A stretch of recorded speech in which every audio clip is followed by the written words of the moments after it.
7:07 on the Grandy Group. Brian Neiman, Fred Grandy with you. Coming up 1 hour from now, Jake Tapper of ABC News will join us. Get into a lot of different things with Jake, especially the press conference yesterday President of the United States had. Matt Heimer, Smart Money Magazine, 8:36 this morning.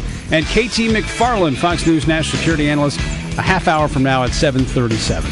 And right now, if you are just counting the numbers, it looks as though gay marriage is one vote away from passing the Maryland Senate. But how close is it to becoming law in the state of Maryland? We're going to check in with Delegate Neil PARROTT. He represents Washington County, Republican, and is opposed to gay marriage in the state of Maryland. Delegate PARROTT, thanks for being with us. Oh, thanks for having me. I appreciate being on your show this morning. Well, let me ask you. Obviously, you're in the House. It's going to go through the Senate and come to the House. Legislatively, I would think that the votes would be there now for this to become law. Is that your take? You know, it seems like it's going that way. It just got out of the Senate Judiciary Committee yesterday, and the Senate's going to take a full vote on Thursday. So what we're doing is we're preparing for the worst case, which is that it would pass, and we're going to have a referendum to try and bring this to the vote to allow the citizens of Maryland to be able to vote on this very important issue. But if you did do that, and let's say that happens, and it is defeated, the decision of the legislature is overturned by the citizens, what would keep Attorney General Gansler from doing what then Attorney General of California Jerry Brown did and said, well, you know, we got to send this back to the courts? I mean, in other words, we would replicate what's going on in California right now. Well, that's a possibility that we would overturn it and then it would go to the courts. But California will be in front of us, so we'll be able to follow some of their precedent as we move forward. All right, explain to me the setup of the referendum as your way to try and get around this. If it passes in the Senate and it comes to you, you would force a referendum on the issue. How does that work? Well, it would be the citizens of Maryland who would sign petitions, and there's a grassroots effort out there right now to mobilize and to do this. And so we would have until the end of May to have the first third of the signatures that we need. The total amount that we would need is about 56,000 signatures, and so the first third is about 18,000. And so you'd have to have that minimally, but you definitely would need to get more than that. We're estimating double that, so it would be about 36,000 in about 30 days to reach that first threshold. And then the continuing petition would go until the end of June, when we need to turn in the remainder of the signatures. Now, obviously, representing Washington County, some of those counties like Washington, Garrett, Allegheny, I would think the sentiment would be opposed to gay marriage. But if you look across the state of Maryland, a decidedly very liberal state, where do you think the average rank-and-file voter comes down? I mean, would you think this would be something that the citizens would actually overturn, or do you think they would probably be of the same mindset as their General Assembly and Senate? Well, to be clear, this is not something that the citizens of Maryland are clamoring for or that they want. This is just a legislature that's liberal and trying to push this down Marylanders' throats. There was a poll that was done recently that seemed to suggest that it would not be overturned if it went to the Maryland voters. It said 51% of Marylanders support homosexual marriage, but that's misleading based on a couple things. One, the margin of error was plus or minus 3.5 percentage points, so it's not really a majority necessarily of Marylanders, but also the way the question itself was worded. It basically, they said, would you favor or oppose a law in Maryland allowing same-sex married couples to marry, giving them the same legal rights as heterosexual married couples in areas such as tax exemptions, inheritance, and pension coverage? So that's leading people to say, well, sure. But really the fact is they already have all the benefits that they need right now in current law.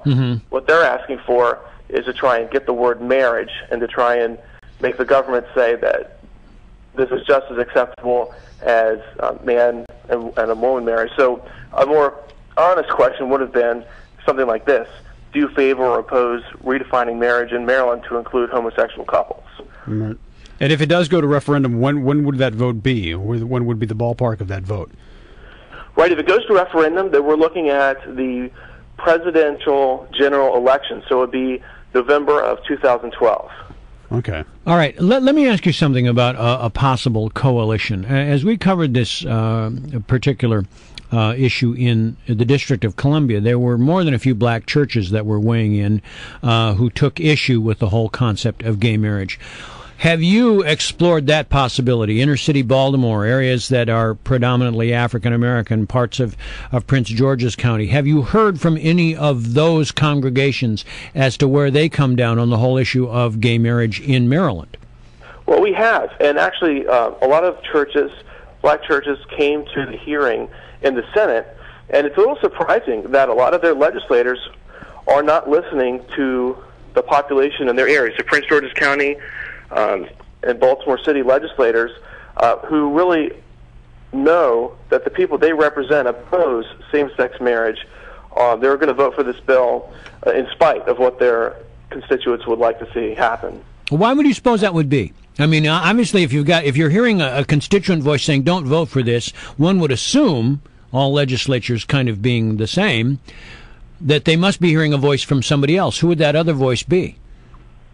Well, it appears that the liberal governor and legislators who are in control of the Senate and House right now are trying to push this and make this a priority. So I would imagine from their own colleagues in the House and Senate that they're getting a lot of pressure to vote for this bill. But I know they are. I've talked to a few of my colleagues there.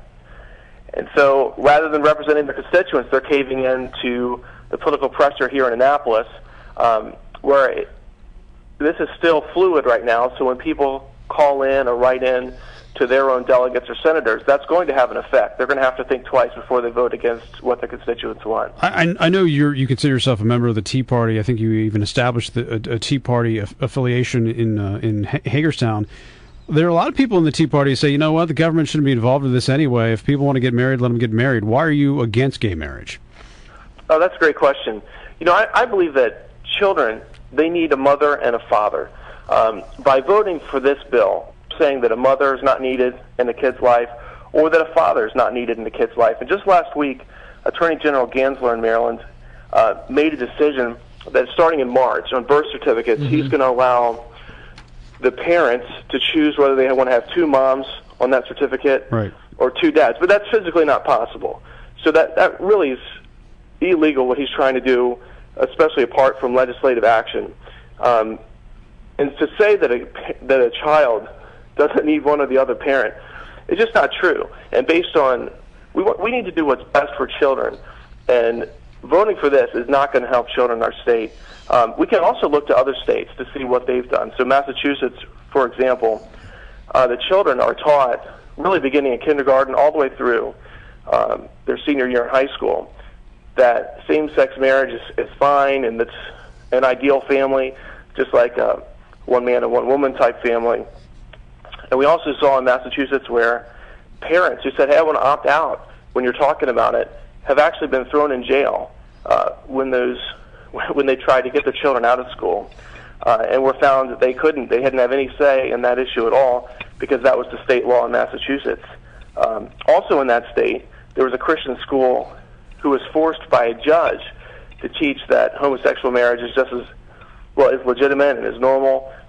And really, that's a private Christian school, and here they are trying to force parents and school systems to teach something that most parents would disagree with. Okay. That sounds good. We'll leave it there. Neil, thanks for coming on the show. We appreciate it. Neil PARROTT, Maryland Delegate.